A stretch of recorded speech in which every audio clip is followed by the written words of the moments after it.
Welcome to the Banker Lamp. Please enjoy the video. In this video, I will show how to make chocolate ice cream bars. First, prepare a rich chocolate ice cream base. Combine heavy cream, milk, sugar, and cocoa powder, then heat gently until the sugar dissolves. Chill this mixture thoroughly for at least 4 hours or even overnight to ensure it's very cold. Then, churn it in your ice cream maker until it reaches a soft serve consistency. Once your ice cream is churned, it's time to shape it. Press the soft ice cream evenly into a shallow, parchment-lined pan, aiming for about 1 inch in thickness.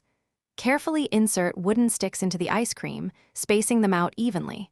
Place the pan in the freezer and let it freeze solid for at least 6 hours, or ideally, overnight. This ensures the bars are firm enough for dipping. Now for the star of the show, the chocolate coating.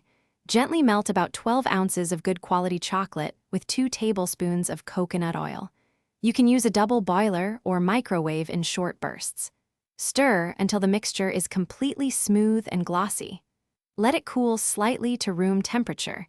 This helps it adhere better to the cold ice cream bars. With your chocolate coating prepared, it's time for the final step.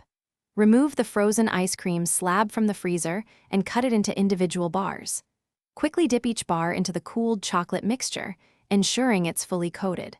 Let any excess chocolate drip off before placing the bar onto a parchment-lined baking sheet. Freeze the finished bars for about 15 minutes to fully set the chocolate shell.